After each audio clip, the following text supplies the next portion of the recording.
Bonjour, je suis à la page 72 du chapitre 1, toujours dans la section 1.3 de Séguin, la vitesse instantanée. On va résoudre la situation 4, une promenade à l'aide d'un régulateur de vitesse. Entre parenthèses avec l'ajout, je vous en parle dans une seconde, là. On est à la page 38 de Séguin. Quand on dit avec l'ajout, c'est parce qu'il nous pose la question initialement, là, vous allez voir, page 38, puis on s'aperçoit qu'on ne peut pas résoudre le problème parce qu'on cherche la position d'un objet sans connaître sa position initiale. Donc, on ne peut pas dire où est-ce qu'il est rendu un objet quand on ne sait pas de où est-ce qu'il est parti. Donc, c'est pour ça qu'à un moment donné, il nous rajoute une information. Okay? Donc, à la lecture du problème, on a un graphique de vitesse qui est donné. Donc, ça, c'est une donnée du problème, là, d'avoir ce graphique-là. On s'aperçoit, en lisant le graphique, je pourrais lister une première donnée. C'est intéressant de s'apercevoir qu'on a une vitesse constante. Donc, la courbe de Vx, c'est une constante. Et celle-ci vaut la valeur de la vitesse, c'est 100 km/h. Et je pourrais même la baptiser V. Donc, tout ça, ça serait des équivalents. Là. Je ne dirais pas que c'est strictement obligatoire parce que c'est des informations tirées du graphique. Fait que le graphique nous donnait déjà toutes ces choses-là. Je vous disais tout à l'heure qu'il y avait eu un ajout pour pouvoir faire le problème. Mais l'ajout, dans la deuxième partie, on dit que à 16 heures, donc on nous donne un temps. Albert est à tel endroit, donc on nous dit qu'il est à la borne 250 km. Évidemment, ici, c'est un temps, ça va être T. Puis là, je risque d'avoir plusieurs temps à la lecture du problème, sachant que je trace un graphique, d'avoir plusieurs temps, d'avoir plusieurs positions. Je pourrais toujours les appeler temps initial puis X initial, mais quand j'ai plusieurs temps comme ça, j'aime mieux les numéroter 1, 2, 3, etc. Puis le premier temps, ben, l'appeler justement 0. Fait que ça, c'est mon temps 0, puis ça, c'est ma position 0. Et je veux l'inconnu que je recherche, c'est plus qu'une inconnue, c'est un graphique de X de T que je veux. Donc, écrit comme ça nous dit que je vais vouloir obtenir un graphique comme tel. Je vais quand même faire un schéma de la situation, étant donné qu'on a des variables là, qui n'apparaissent pas sur le graphique. Donc, c'est un problème de positionnement. Donc, un objet qui se déplace sur un axe des X, ou soit l'axe vers l'Est. J'ai une vitesse, donc je vais dessiner le dessin pour une vitesse, c'est un vecteur. Et c'est là que je réutilise mon V qui est ici, là, pour dire que ça, c'est mon vecteur vitesse. J'ai T0, X0, donc je vais les identifier ici, dire que l'objet est là au départ. Et j'ai pas de finale. Sur mon graphique, ben, je pourrais identifier que ma ligne ici correspond à la valeur de V, correspond à la valeur de 100 km. Et j'aurais pu identifier que mon 16 correspond à T0. Le X0 ben, ne s'identifie pas sur un graphique comme ça. C'est pour ça que je l'avais identifié sur le graphique ici. L'outil qu'on va utiliser, vous venez de lire Séguin, les exposés, la page juste avant, on vous parle de la méthode de l'air. Contrairement au problème qu'on a fait tout à l'heure, qu'on avait un graphique de position de X en fonction de T, puis qu'on voulait trouver le graphique de Vx, ben je repars avec un graphique de Vx, puis je veux trouver le graphique de X. On fait l'opération inverse de tout à l'heure, qu'on calculait des pentes. Mais là, cette fois-ci, on calcule des aires sous la courbe. Tantôt, on disait qu'on calculait des pentes pour remplacer la dérivée mathématique. Mais là, on calcule des aires sous la courbe pour remplacer ce qu'on appelle l'intégrale mathématique, que vous allez avoir un cours également là-dessus. Donc, quand je veux trouver la position à partir de la vitesse instantanée, vous irez voir, je l'ai phrasé d'une certaine façon dans le résumé. Pour le chapitre 1, c'est à la page 9 et 10. Je vais aller à la deuxième page. Un peu plus loin, pratiquement au milieu de la page, on a un point qui s'appelle position à partir de la vitesse instantanée. C'est ça que je suis en train d'utiliser. Donc ça, c'est vraiment la version mathématique de la chose. Ça, évidemment, on s'aperçoit que l'intégrale, calculer la position finale, c'est la position initiale plus un déplacement. L'intégrale vient remplacer le déplacement. Et on peut faire une approximation, des fois très précise, en prenant plutôt un calcul d'air sous la courbe qu'on appelle un outil mathématique, qui vous est expliqué dans Séguin, puis qu'on va faire un exemple avec. Donc, je suis parti avec cette équation-là. Donc, on va retourner à notre problème. Et j'ai mentionné qu'est-ce que j'ai été allé chercher dans mon résumé, et j'ai réécrit la version que je veux utiliser. Identifié comme étant mon équation 1, que je vais probablement utiliser tout à l'heure pour faire référence. À titre d'information, ben, en dessous de l'équation, j'ai écrit ce que j'avais mentionné tout à l'heure. La position finale d'un objet, c'est toujours sa position initiale, plus un déplacement. Ben, l'air, c'est justement un calcul de déplacement qu'on fait. L'outil mathématique que je vais prendre, c'est des calculs d'air.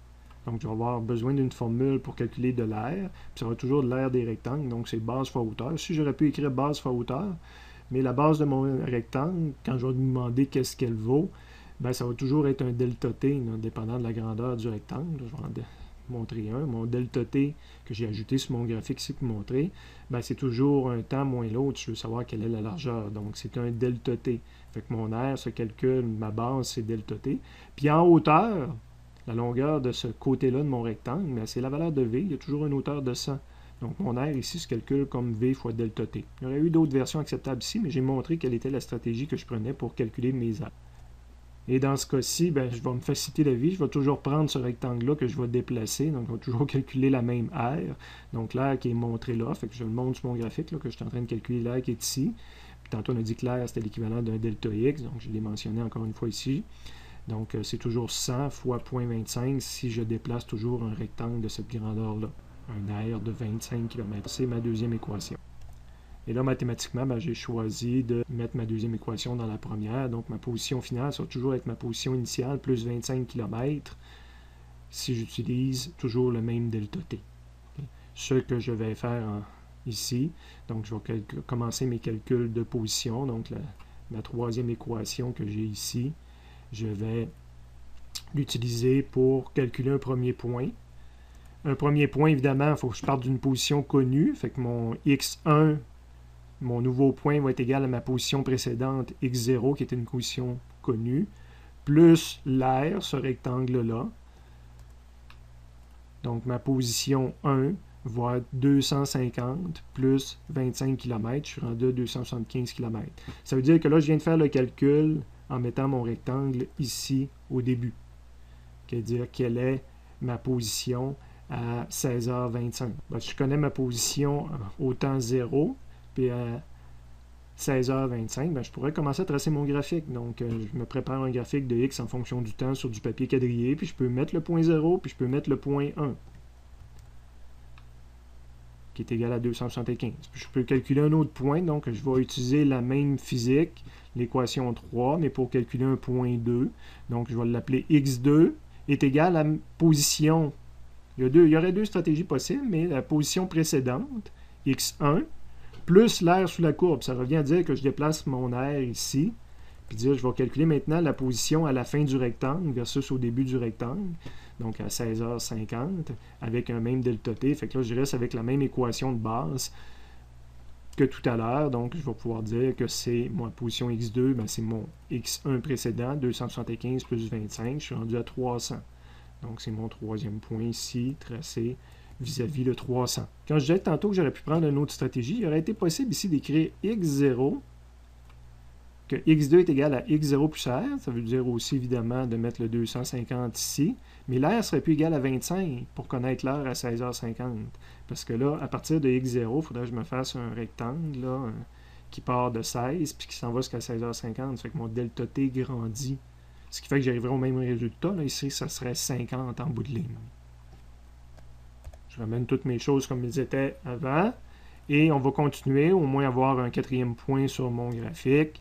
Donc, en x3, ben, ça va être x3 est égal à x2 plus l'air fondamental que j'utilise. Donc, x3 est égal à 275, encore plus 25. Ben, alors, ça se répète constamment. Je suis rendu, j'ai trouvé mon x3. Puis, je m'aperçois que j'augmente comme une droite. Donc, un objet qui avance à vitesse constante, sa position augmente comme une droite. Okay? Et je pourrais continuer. J'ai juste fait le huitième point. Donc, encore ma troisième équation pour le huitième point, x8 égale à x7 plus l'air. Donc, évidemment, il aurait fallu que je calcule le x7. Okay? Et j'aurais tracé une belle droite de cette façon-là. Remarque, si je calcule maintenant la pente de cette courbe-là, on a vu dans la méthode précédente que calculer la pente, ça donne la vitesse.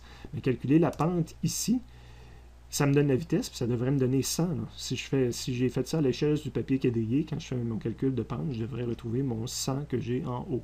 En bas ici, je continue avec quelques explications supplémentaires, parce qu'on pourrait s'intéresser non pas à tracer le déplacement à différents moments, mais au déplacement total. Donc, faire un calcul de déplacement total à partir d'un graphique, c'est dire de prendre toute l'air sous la courbe entre le début et la fin. Okay? Donc, ça reste toujours le même principe. L'air sous un graphique de vitesse me donne du déplacement. Donc, je pourrais utiliser cet outil-là pour calculer le déplacement. Évidemment, mon V va être égal à 100. Puis mon delta t, maintenant, c'est 2 heures. Ça me donne un déplacement total de 200 km/h. Ce qui me donne une façon d'obtenir x8 rapidement, x8 étant le dernier point. Donc, si dans le problème, la question, c'est quelle est la position finale, ben, je pourrais utiliser le déplacement total pour calculer la position finale. Donc, on a une formule qui dit que ma position initiale, finale, est égale à ma position initiale plus l'air approprié. Ben là, c'est l'air total qui est approprié dans ce cas-ci. Donc, x8 est égal à 250 au départ, plus le 200. Donc, je pourrais calculer rapidement la position finale. Pourquoi 250 plus 200 donne 459? Excellente question. C'est changé sur le fly.